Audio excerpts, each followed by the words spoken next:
È vero, no. Come lo stupore della notte, Stefania, com'è? Spalancata sul mare. Poi sorprese? Sì, sorprese che basta, eravamo. la vado a cantare, ho capito. Basta, lasciamo...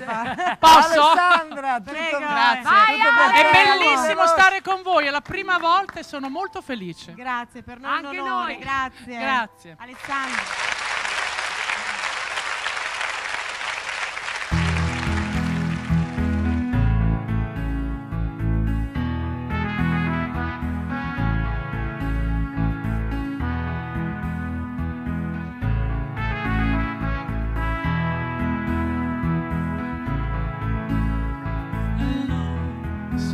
Della notte spalancata sul mare, ci sorprese che eravamo sconosciuti io e te, poi nel buio le tue mani d'improvviso sulle mie, è cresciuto troppo in fretta